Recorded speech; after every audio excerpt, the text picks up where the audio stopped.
Last week's reporting is today's news as Bethesda, they announced this yesterday, we're going to be holding what appeared to be, I don't know if they specifically mentioned if it was going to be in regards to some of the rumors of the Oblivion Remaster coming along, but they said, hey, we're going to have a presentation on Tuesday morning, and well, they followed through on that promise, and it was in fact all about the Elder Scrolls 4 Oblivion Remaster, and well, that other rumor that it was magically going to shadow drop at the beginning of the week ended up also being true, and as it sits right now, the game is overwhelmingly successful. I've just simply got the Steam page pulled up, but you can get it, well, just about everywhere, and including on Game Pass right now, so it's wild, right? Because this is a game where, okay, let's keep it a buck. Those leaks and those rumors that were coming out last week, I mean, if you actually think that those were leaked and those were, hacked images,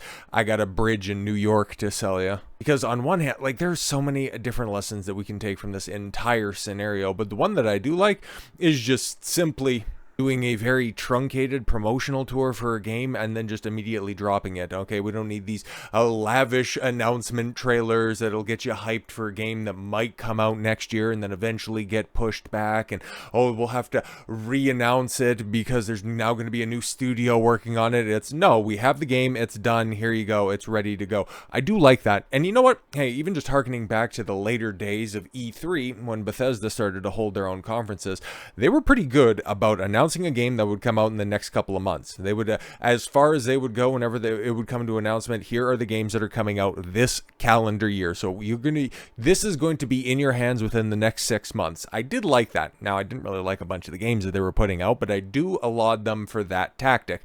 That, unfortunately, isn't something that we're seeing carrying over to the rest of the industry, because we're also seeing these prolonged announcement, retooling, delay cycles. It's, hell, the biggest game that is still theoretically coming out this year, Grand Theft Auto 6, we had that one teaser trailer, what was that, at the tail end of 2023, we got no official word in 2024, and we're still waiting. We're still waiting on that one. And it's also going to be a lot like the reception to this game, but just on a much larger scale, because Oblivion, as big as it was back in 2006, was it a launch Xbox 360 title? But it was definitely, like, it was a huge game, okay? I had friends that, loved this game, big fans of Morrowind, and then it was a big reason why they went with an Xbox 360, that, and also the promise of Halo 3.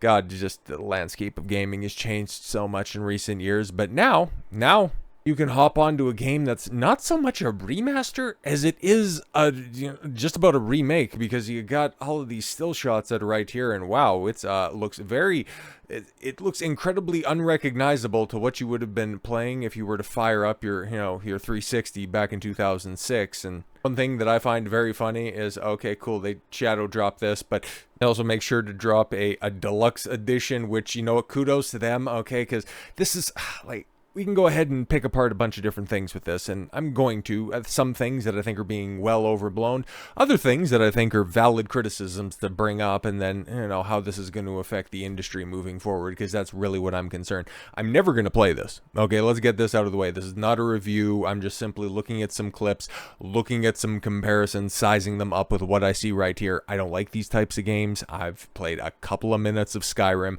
did not like it at all whatsoever, because the types of games that I like to play tend to be a little bit more polished and to actually have good characters and a decent plot instead of just, oh, look at all of these side quests we can do. But I digress. It's wildly popular, and yeah, if you want to sign up for the deluxe edition, okay, then you can get the remake treatment for Shivering Isles and, Knights of the Nine DLC. But what I find very funny, once again, you have to pay for horse armor.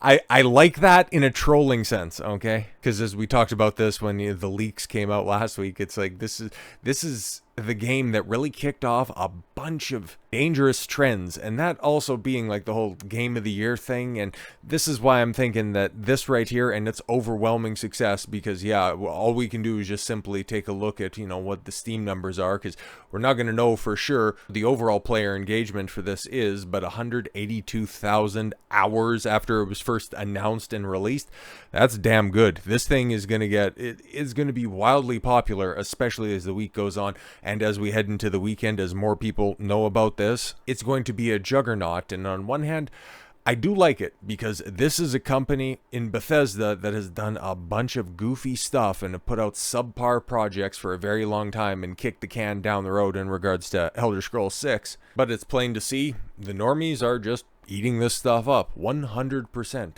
And good for them. You know, they release a statement. And normally whenever you see these black backgrounds, and this one's, I guess, a little bit more textured, but with the white text on it, it's normally, we're sorry for the suboptimal experience, which is something we're also going to have to address as well, because at the end of the day, this is a Bethesda game after all, so of course people are having crashes and, you know, catastrophic breaks in their games so far, but we'll leave it up to modders to fix it. That's why they went to, you know, Unreal Engine 5, so it's going to be much easier to mod this time around, but that's another topic for another time. The original Oblivion is still one of the most modded games of all time. That and Skyrim. It's like, it's just, those are the top, in the top 5. The 2 different editions of Skyrim you can get are in the top 5 of Nexus mods to this very day. But I like to see them appreciative of the audience that's out there. And I do hope that the people that were looking forward to this game or have fond memories of Oblivion, you know, a decade plus ago, are enjoying this game if this is your cup of tea. I'm just noticing how there's a bunch of people that are out there that commonly deride a lack of ingenuity in the industry,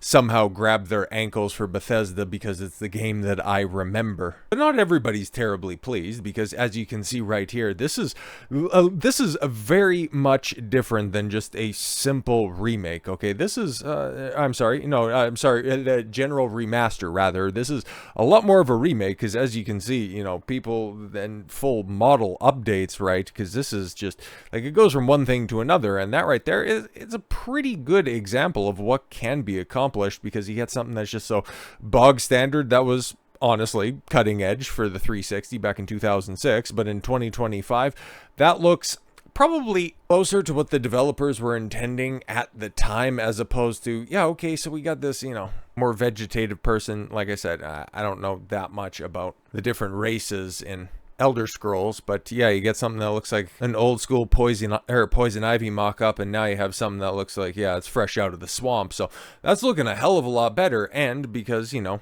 you have Virtuous Studios, who was working on this unbelievable team, yeah, and partners at Virtuous Studios. They ended up working hand in glove with Bethesda to make this a reality, because, well, Bethesda's off doing, I don't know exactly. Nobody does. So while there are some improvements, and I would consider that, especially the backgrounds, your idea of what, you know, constitutes a better character model, you know, notwithstanding, but the foliage and the, you know, sculpture work in the background, that looks pretty seamless, okay, when it just comes to a simple texture upgrade, okay, that's objectively better. Okay, and people pro or against remakes can go ahead and appreciate that, okay, remasters, whatever the hell you want to call it. But this right here, it's interesting, right, because you can take a look at the character models, okay, the adoring fan that's right there. This is somebody who transcended gameplay back in 2006. That's a picture that has obviously been used in memes. Oh my god, does anybody else remember YouTube Poop? That was a prominent character in those. And now what, you got people pointing out, already pissing people off. You know, what did they do to him? This is what happens when you put it in a modern engine.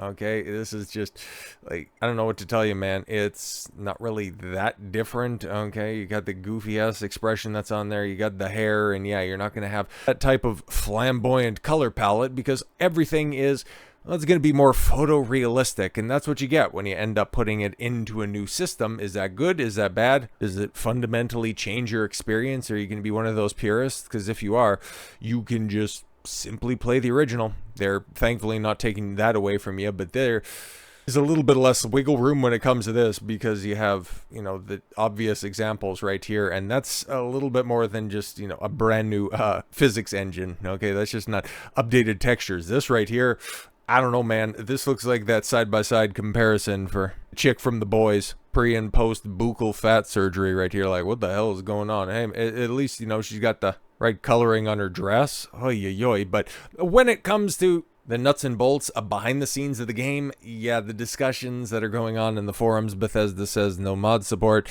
Why an Oblivion remake before Morrowind? I don't know, because Oblivion moved consoles, and Morrowind, well, it's a very beloved game. Oblivion sold better. I don't know what to tell you. Crashing. Yeah, exactly. Why are the Argonians so ugly? No rut.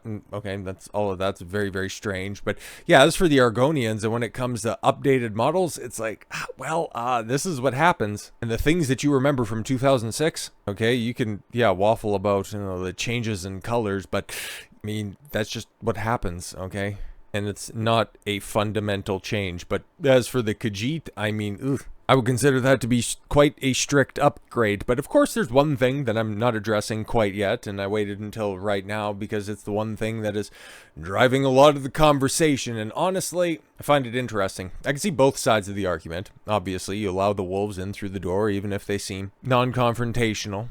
They don't appear to be demanding as much from you as you would normally expect from the Western industry, but having body type 1 and body type 2 over male and female, when the rest of the game, at least from what I'm hearing, does not play into this stuff at all whatsoever, and as Vardark points out, I don't think anyone's shocked to see Bethesda make this decision. I mean, this is the same company that went with pronouns in Starfield, and that was the least of that game's concerns, but it at least raised enough red flags where Bethesda had to break glass and have the Oblivion remake announced before they did anything further with Starfield. So they were smart enough not to go with personalized pronouns, and the rest of the dialogue in the game, at least for what people have played so far, that it really doesn't matter, okay? If you're going to be a body type 2, if you're going to be a man, or you're going to be a Argonian, a Khajiit, okay? If you're going to be any type of monstrosity that you choose, it doesn't matter. It doesn't play in at all whatsoever. There is no politicking like that. So,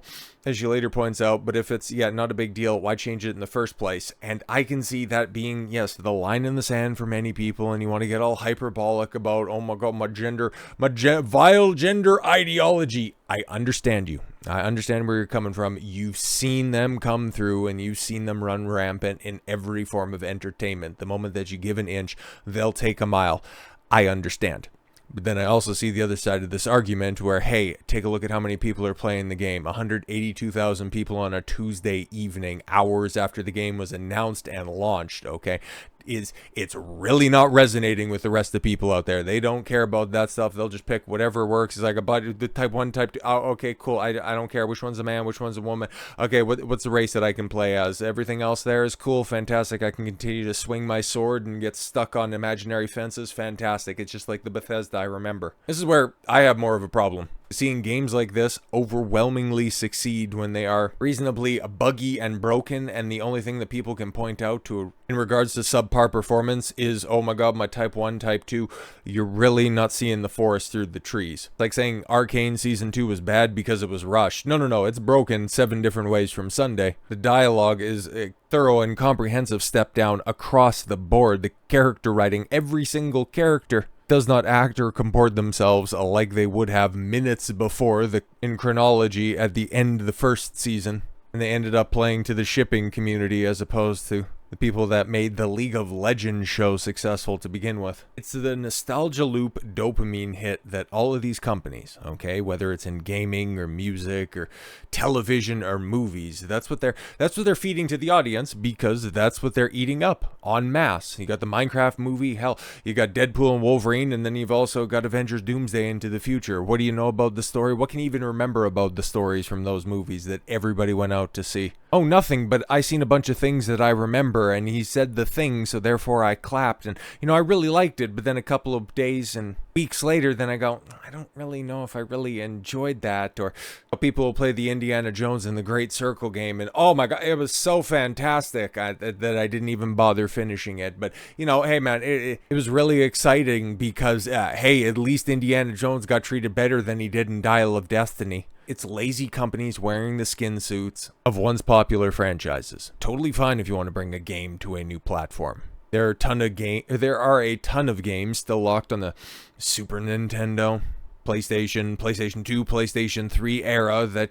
just cannot be played on PC without emulation, and don't have modern ports on PC or other consoles. So bringing them forward for more people to experience, I do appreciate that. But wasting resources on remastering or remaking a project, I'm definitely of two minds about this. Because the game that I've been touting to hell and back for the past year and change, Final Fantasy VII Rebirth, obviously, it's a remake, but it's also telling a different story from the original and extrapolating on it quite comprehensively. So to be completely honest, it's a brand new story doing different things. But because that project is so comprehensive and it took so much time, you don't see other studios hopping on that bandwagon to tell a deeper story than they wanted to tell for other games or for other stories that were out there years and years ago, now that the technology is finally caught up to the aspirations. Will you see them follow this model of going back and remaking games from a decade or so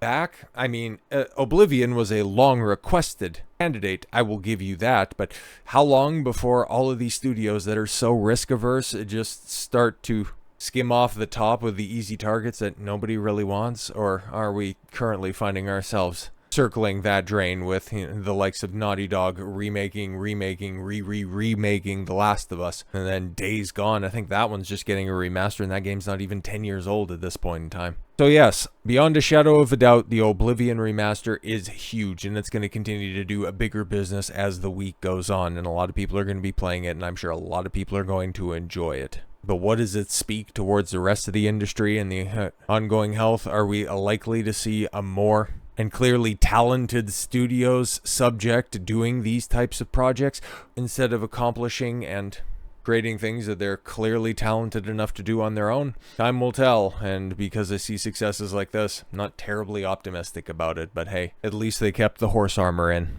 So with all that said, thank you all very much for the gift of your time. I've been Don Consuelo. I want you to follow your gut and get after it. Take care, everyone.